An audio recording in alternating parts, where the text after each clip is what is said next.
pada kasih. Kasih adalah pengorbanan. Kita tidak bisa saudara memahami begitu besarnya kasih itu saudara. Sampai kita mengerti dan memahami apa arti sebuah pengorbanan. Tentu saja saudara, kita sebagai orang percaya, kita yang telah diselamatkan oleh Tuhan, kita mengerti bahwa hari ini kita ada karena pengorbanan kita Tuhan Yesus. Yang percaya katakan amin saudara. Oke saudara, mari kita sama-sama belajar saudara ya. Mengenai apa yang telah Tuhan Yesus lakukan dalam kehidupan kita sebagai orang percaya. Saudara, kalau kita melihat saudara, kita sebagai manusia, begitu kita jatuh ke dalam dosa, melalui dosa keturunan yaitu Adam dan Hawa saudara. Maka saudara, antara kita sebagai manusia dengan Allah ada jurang pemisah yang namanya dosa saudara. Dan dosa itu adalah sesuatu yang membuat keterpisahan kita sebagai manusia dengan Allah. Saudara, kalau kita lihat saudara ya, dalam Yesaya 59 ayat 1 sampai 2 firman Tuhan katakan begini saudara. Sesungguhnya tangan Tuhan tidak kurang panjang untuk menyelamatkan dan pendengarannya tidak kurang tajam untuk mendengar.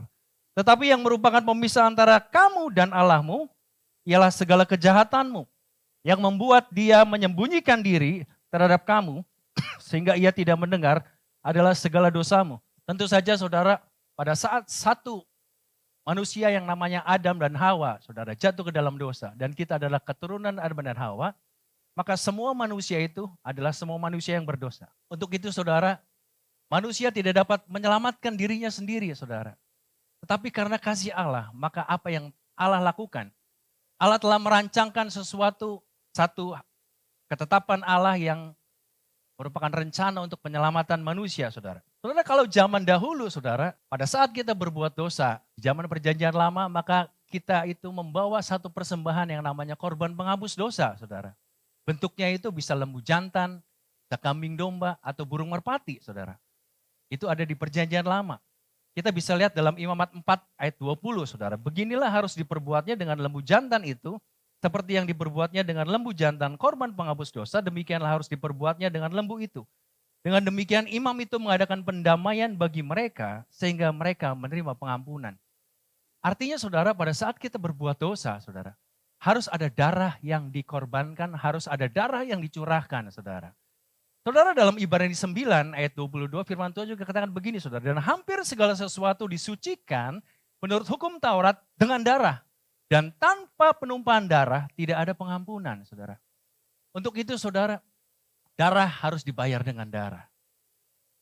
Untuk itu mengapa Tuhan Yesus harus mencurahkan darahnya bagi setiap kita untuk menebus kita. Karena Tuhan Yesus mau datang ke dunia ini karena kita dikasihi oleh Allah Bapa, saudara. Tentu saja saudara, Tuhan katakan dalam Yohanes 3 ayat 16, firman-Nya berkata, karena begitu besar kasih Allah akan dunia ini sehingga ia telah mengaruniakan anaknya yang tunggal. Supaya setiap orang yang percaya kepadanya tidak binasa, melainkan beroleh hidup yang kekal, saudara. Inisiatif penyelamatan itu datangnya dari Allah, saudara. Dan kita sebagai manusia tidak bisa mungkin untuk menyelamatkan diri kita sendiri, atau mungkin manusia lain untuk menyelamatkan kita sebagai manusia, saudara. Tetapi harus ada sesuatu yang di luar daripada manusia yang disebut Allah. Allah Bapa mengaruniakan anak yang tunggal untuk menyelamatkan setiap kita, saudara. Untuk mengampuni setiap kita dosa-dosa manusia, saudara. Roma 5 ayat 8, saudara, akan tetapi Allah menunjukkan kasih-Nya terhadap kita oleh karena Kristus telah mati untuk kita ketika kita masih berdosa, saudara. Tentu saja, saudara, semua tidak lepas dari dosa, saudara. Dan kita, pada saat kita mau untuk ditebus dosanya, kita harus datang kepada Tuhan yang namanya Tuhan Yesus. Yang sanggup untuk menyelamatkan dosa-dosa kita, saudara. Saudara, kita akan lihat, saudara, sebuah gambaran keselamatan dalam Kristus. Saudara, di sini ada satu manusia yang berdosa, saudara. Faktanya adalah semua orang berdosa. Upah dosa adalah maut dan hukuman itu pasti kita akan dapatkan, saudara. Tentu saja dosa itu membawa kita kepada hukuman yang kekal, yaitu maut, yaitu api neraka, saudara. Pada saat, saudara, sekali lagi ada jurang pemisah antara Allah yang kudus dan juga manusia yang berdosa, saudara. Saudara, manusia berusaha untuk kemudian menghapus dosa, untuk kemudian dia berbuat baik agar dosanya diampuni, saudara. Tetapi saudara, saya mau katakan begini, saudara. Pekerjaan baik atau perbuatan baik filsafat dunia, moralitas dunia, atau apapun agama kita tidak bisa menyelamatkan kita sebagai manusia berdosa, saudara. Tetapi saudara, yang pasti adalah berdosa, artinya saudara ada kematian yang kekal. Untuk itu saudara, kemudian karena kasih karunia Tuhan telah mengaruniakan kita, Tuhan Yesus Kristus, salibnya yang menghubungkan antara jurang pemisah itu saudara, antara Bapa dan juga kita sebagai umatnya saudara. Saudara, kata Yesus kepadanya, akulah jalan dan kebenaran dan hidup. Tidak ada seorang pun yang datang kepada Bapa kalau tidak melalui aku saudara. Kalau orang di luar sana berkata bahwa ada banyak jalan, tetapi ada satu jalan yang Tuhan katakan dalam firman-Nya, yaitu hanya melalui Tuhan Yesus. Saudara, ada banyak orang-orang yang mungkin berkata bahwa semua agama sama. Saya tidak berbicara mengenai agama, saudara. Tetapi saya berbicara mengenai iman. Iman yang benar adalah iman percaya kepada kita Tuhan Yesus agar kita diselamatkan. Saudara, untuk itu saudara, pada saat zaman dahulu saudara ada korban yang namanya korban penghapus dosa berupa hewan korban saudara yang dibawa ke bait suci untuk dikorbankan. Tetapi saudara, pada zaman saat ini, zaman kasih karunia, di mana Tuhan Yesus telah mati bagi kita. Maka Tuhan Yesus adalah korban penghapus dosa itu saudara. Pengorbanan Tuhan Yesus dalam kerelaannya mati di kayu salib untuk menebus kita. Sebagai manusia atas dosa-dosa kita semuanya saudara. Ini adalah bukti kasih Allah kepada manusia dan merupakan pengorbanan yang memulihkan hubungan antara manusia dengan Allah saudara. Yang telah rusak karena dosa. Terkadang saudara kita nggak sadar bahwa kita berdosa. Kita melakukan sesuatu yang merupakan hal-hal yang merupakan kebiasaan kita yang kita anggap itu mah biasa. Tetapi saudara, kalau kita baca baik-baik firman-Nya, kalau kita merenungkan firman Tuhan, kalau kita tahu apa yang namanya kebenaran saudara, maka kebenaran itu akan memerdekakan kita. Kita akan memilih saudara apa yang menjadi firman Tuhan, bukan apa yang menjadi dosa saudara. Tuhan Yesus telah datang ke dunia ini sebagai korban penghapus dosa bagi setiap kita, saudara. Kalau Tuhan Yesus telah mengetuk di depan pintu dan mempersilahkan kita masuk, apakah kita sebagai anak-anaknya mau untuk masuk, untuk kemudian ke dalam pintu itu, saudara? Ada sebuah salib, saudara, sebagai satu penghubung antara kita dengan Allah. Dan tentu saja, saudara, ada makna yang terkandung di balik salib itu, saudara. Mari sama-sama kita akan lihat, saudara, makna salib Yesus. Yang pertama adalah simbol pengorbanan, saudara. Salib Tuhan Yesus merupakan simbol pengorbanan Tuhan Yesus untuk menebus dosa-dosa manusia, saudara. Tentu saja, saudara, mengapa Tuhan Yesus sampai mati di atas kayu salib, saudara? Tuhan Yesus mengambil cara mati yang demikian, saudara. Karena pada saat itu, cara mati di atas kayu salib adalah cara mati yang paling berdosa, paling jahat di mata orang-orang pada zaman Romawi. Kalau orang-orang penjahat kelas kakap, saudara, orang-orang yang sangat berdosa, maka matinya itu disalib. Dan tentu saja saudara, Tuhan Yesus mau memberikan kita satu pengorbanan yang begitu besar, saudara, dengan dirinya mati di atas kayu salib. Dan itu merupakan simbol pengorbanan Dia. Dan kemudian yang kedua adalah simbol kasih Tuhan. Tentu saja saudara, karena kasihnya kita diselamatkan. Karena kasihnya saudara, Tuhan Yesus mau berkorban bagi setiap kita. Salib Tuhan Yesus merupakan simbol untuk menunjukkan kasih Tuhan yang besar terhadap manusia, yang rela mengorbankan anaknya yang tunggal untuk menyelamatkan manusia. Saudara-saudara bayangkan, saudara punya anak satu-satunya, lalu kemudian Tuhan katakan bahwa korbankan anak itu. Sebagaimana Tuhan katakan kepada Abraham, saudara. Anak yang dinanti pada masa tuanya, saudara. Kemudian Tuhan berkata kepada Abraham, korbankan Ishak anakmu. Apa yang menjadi perasaan seorang bapak pada saat kemudian dia harus mengorbankan anak yang tunggal? Kalau bapak mengorbankan anaknya yang tunggal, saudara, tentu saja saudara, karena dia memandang bahwa pengorbanan ini adalah untuk sesuatu yang berharga. Dan kita adalah orang-orang yang berharga di mata Tuhan. Orang-orang yang dipandang sebagai biji mata Tuhan, saudara. Orang-orang yang dipandang sebagai orang yang berhak untuk menerima pengorbanan daripada Tuhan kita Yesus Kristus. Yang ketiga adalah simbol keselamatan, saudara. Salib Tuhan Yesus merupakan simbol keselamatan bagi manusia karena melalui kematian Tuhan Yesus, Di atas kayu salib manusia dapat memperoleh pengampunan dan keselamatan. Saudara, kalau tidak ada salib, kalau tidak ada kematian, maka tidak ada apa yang namanya pengampunan. Apa yang tidak penebusan, saudara. Dan semuanya itu diberikan Tuhan dengan kasih karunia-Nya, saudara. Tuhan katakan bahwa itu bukan hasil usahamu. Itu bukan karena perbuatanmu. Tetapi itu merupakan kasih karunia Allah, saudara. Yang keempat adalah simbol kemenangan atas dosa dan maut.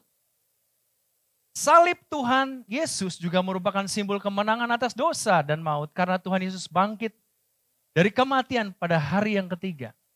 Tentu saja saudara, kita bukanlah orang-orang yang malang. Pada saat kemudian Tuhan Yesus telah meninggal, telah wafat saudara, telah mati. Lalu kemudian Tuhan Yesus tidak bangkit saudara.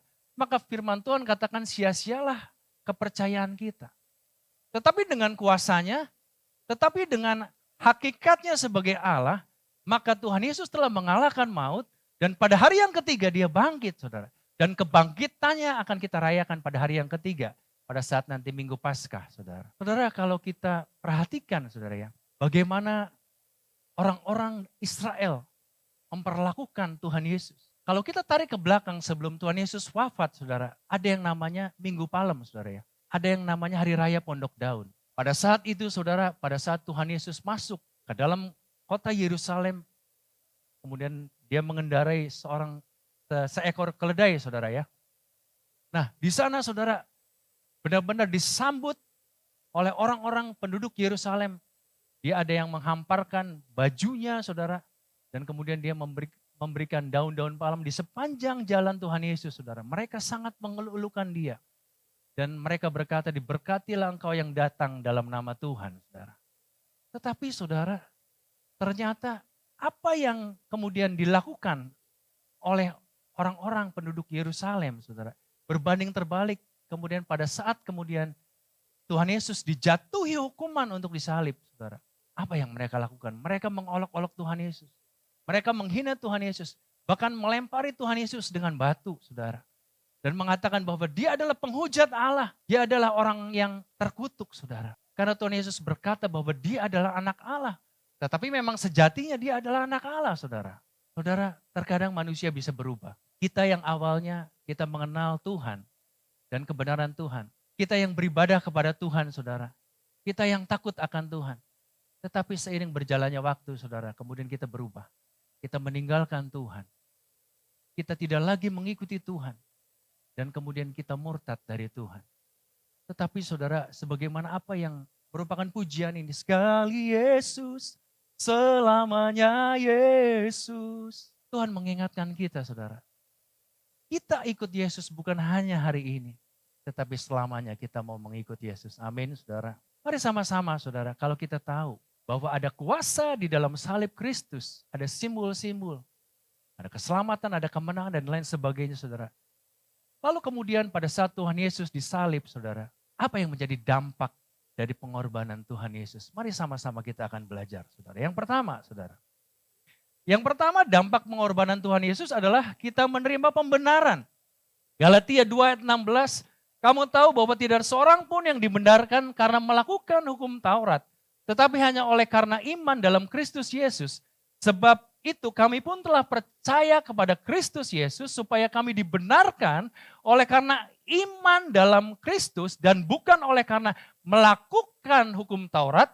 Sebab tidak ada seorang pun yang dibenarkan oleh karena melakukan hukum Taurat. Mungkin saudara, pada saat saudara dikatakan apakah engkau melakukan apa yang menjadi 10 hukum Taurat, 10 perintah Allah saudara. Saudara katakan, ya saya melakukannya. Tetapi saudara itu adalah bukan satu jaminan saudara dibenarkan oleh Tuhan. Tetapi saudara apa yang menjadi jaminan kita dibenarkan oleh Tuhan adalah pada saat kita percaya kepada sumber kebenaran itu yang namanya Tuhan Yesus. Di dalam Tuhan Yesus ada kebenaran dan pada saat kita percaya kepada Dia yang merupakan sumber kebenaran, maka kita dibenarkan oleh Tuhan. Sekali lagi saudara, apa yang menjadi perbuatanmu, perbuatan benar, perbuatan baik itu bukan merupakan jaminan kita menerima pembenaran dari Tuhan. Tetapi pembenaran dari Tuhan hanya kita terima melalui Tuhan Yesus. Yang percaya katakan amin, saudara. Kalau kita merasa diri kita benar, saudara ya. Kita berkata bahwa saya orang baik, saya nggak berlaku jahat, saya nggak pernah main curang, saya nggak pernah berbohong, saya nggak pernah memperlakukan orang secara tidak adil, saudara. Kemudian saudara katakan bahwa saya pasti dibenarkan Tuhan. Kadang-kadang apa yang menjadi hikmat dunia ini, saudara, menjadi pembenaran diri kita. Untuk kita berbuat seolah-olah bahwa kita adalah merasa yang paling benar. Tetapi Tuhan katakan, kebenaran hanya ada di dalam Tuhan Yesus. Dan tidak ada kebenaran yang lain di luar daripada Dia. Saudara, yang kedua, saudara, kita menerima penebusan. Efesus 1 ayat 7, sebab di dalam Dia dan oleh darahnya kita beroleh penebusan, yaitu pengampunan dosa menurut kekayaan kasih karunia-Nya, saudara. Saudara, sekali lagi, saudara, tanpa penumpahan darah tidak ada pengampunan dosa. Tuhan Yesus datang untuk mati di atas kayu salib untuk menebus setiap dosa kita. Dan Tuhan Yesus tahu bagaimana caranya, yaitu dengan mencurahkan darahnya yang mahal, darahnya yang kudus. Untuk kemudian Dia mengampuni dan menebus setiap kita. Orang-orang yang berdosa. Orang-orang yang sebetulnya nggak layak, saudara. Tetapi kita menerima kasih karunia Allah. Kadang-kadang kita nggak menganggap bahwa penebusan Tuhan yang membuat kita diselamatkan adalah sesuatu hal yang mahal. Dengan cara apa, saudara? Kita melakukan hal yang tidak hormat kepada Tuhan. Untuk menjaga relationship kita dengan Tuhan. Kita menganggap bahwa itu adalah sesuatu yang merupakan hal yang karena anugerah, kemudian kita menganggapnya hal itu adalah hal yang cuma-cuma. Hal yang sepele. Saudara berkata begini, saudara. Saya kan sudah ditebus. Dan Tuhan Yesus menebus saya dan dosa saya sudah diampuni. Saya kemudian berbuat dosa lagi, saya datang saja sama Tuhan. Kemudian saya minta ampun sama Dia, kemudian saya pasti diampuni lagi. Kalau mindset kita, saudara berkata demikian, saudara. Artinya saudara adalah bukan orang-orang yang kemudian bertobat, yang benar-benar menjadi orang yang merasa bahwa saya sudah ditebus oleh Tuhan saya. Artinya saudara tidak menghargai apa yang disebut sebagai pengorbanan Tuhan Yesus untuk menebus dosa kita.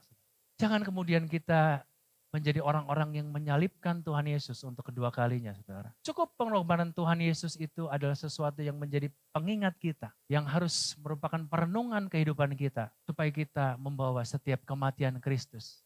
Supaya kita mati bersama dengan Kristus atas dosa-dosa kita. Dan kita bangkit bersama dengan kebangkitan Kristus. Kita mengenakan manusia kita yang baru, yang mau katakan amin, saudara. Lalu yang ketiga, saudara, kita menerima pendamaian, saudara. 1 Yohanes 4 ayat 10, saudara, inilah kasih itu, bukan kita yang mengasihi Allah, tetapi Allah yang telah mengasihi kita dan yang telah mengutus anaknya sebagai pendamaian bagi dosa-dosa kita, saudara. Kadang-kadang, saudara, kita nggak bisa menjaga damai dalam diri kita. Kita tahu kita telah menerima kasih, dan kasih itu yang telah membawa kedamaian dalam diri kita. Tetapi saudara, pada saat kita berhubungan dengan orang lain, kemudian kita disakiti, kemudian kita dikecewakan, saudara. Tidak mengingat kasih Tuhan untuk kemudian kita bisa berdamai dengan orang itu, saudara. Saudara, kalau kita sungguh-sungguh menerima kasih dari Tuhan, saudara, artinya kasih itu memenuhi setiap kehidupan kita dan kasih itu cukup bagi kita, saudara. Kasih itu yang memampukan kita untuk kemudian kita hidup damai. Bukankah firman Tuhan katakan bahwa kalau sedapat-dapatnya itu bergantung kepadamu, hiduplah dengan perdamaian dengan semua orang. Artinya saudara, itu bukan karena orang yang kemudian melakukan sesuatu terhadap diri kita, tetapi apa yang menjadi respon kita. Orang lain bisa berbuat jahat kepada kita, orang lain bisa kemudian berbuat hal-hal yang tidak baik, saudara. Tetapi kalau kita memiliki apa yang namanya kedamaian dalam diri kita, karena kita telah menerima kasih Tuhan, saudara, tentu saja responnya berbeda. Tuhan katakan, janganlah engkau membalas kejahatan dengan kejahatan. Tetapi balaslah kejahatan dengan kebaikan. Saudara, kalau kita memahami apa yang namanya kasih Allah dalam kehidupan kita, saudara. Kita tahu bagaimana kemudian kita hidup berdamai dengan diri kita sendiri. Dan kemudian juga kita harus berdamai dengan hidup bersama dengan orang lain. Tentu saja saudara, di dalam pendamaian itu saudara, kita merasakan apa yang namanya damai sejahtera. Tuhan katakan pada saat Dia naik ke sorga, Tuhan katakan, damai sejahtera aku tinggalkan kepadamu. Tetapi yang harus menjaga damai sejahtera itu bukannya Tuhan, tapi Tuhan yang telah mengaruniakannya kepada kita, dan kita yang harus menjaga damai sejahtera dalam diri kita. Kalau kita sungguh-sungguh menerima kasih, apa yang namanya kasih itu adalah berhubungan dengan apa yang namanya damai sejahtera. Kalau hati kita dipenuhi oleh kasih Allah, saudara, maka kita akan hidup di dalam pendamaiannya Tuhan. Sekali lagi saudara, dampak pengorbanan Tuhan Yesus tentu saja saudara, kita bisa merasakan bahwa yang pertama adalah kita menerima pembenaran. Lalu kemudian yang kedua adalah kita menerima penebusan saudara. Dan yang ketiga adalah kita menerima pendamaian. Saudara, dalam perjanjian lama saudara, firman Tuhan menggambarkan bagaimana kemudian Tuhan Yesus harus mati dengan cara yang sangat mengerikan. Dan kemudian kitab Yesaya menggambarkan bagaimana kemudian dia kemudian dihindari orang. Apa yang menjadi kesalahan, apa yang menjadi kejahatan kita sebagai manusia ditimpakan kepada dia untuk menanggungnya, saudara. Saudara, sebelum nanti sama-sama kita akan melihat bagaimana video mengenai pengorbanan Tuhan Yesus, saya ingin bacakan saudara. Di dalam Yesaya 53 ayat 2-5. Ini merupakan gambaran Tuhan Yesus. Yang mana Tuhan Yesus mengorbankan nyawanya bagi kita untuk menjadi penebusan bagi setiap dosa-dosa kita. Sebagai taruk ia tumbuh di hadapan Tuhan. Dan sebagai tunas dari tanah kering ia tidak tampan. Dan semaraknya pun tidak ada sehingga kita memandang dia. Dan rupa pun tidak sehingga kita menginginkannya. Ia dihina dan dihindari orang. Seorang yang penuh kesengsaraan yang biasa menderita kesakitan. Ia sangat dihina. Sehingga orang menutup mukanya terhadap dia dan bagi kita pun dia tidak masuk hitungan. Tetapi sesungguhnya penyakit kita lah yang ditanggungnya. Dan kesengsaraan kita yang dipikulnya. Padahal kita mengira dia kena tulah, dipukul dan ditindas Allah. Tetapi dia tertikam oleh karena pemberontakan kita. Diremukkan oleh karena kejahatan kita. Ganjaran yang mendatangkan keselamatan bagi kita ditimpakan kepadanya. Tapi saudara, oleh bilur-bilurnya kita menjadi sembuh. Mari sama-sama kita saksikan video ini. Saudara, simak baik-baik dan rasakan bagaimana pengorbanan Tuhan Yesus itu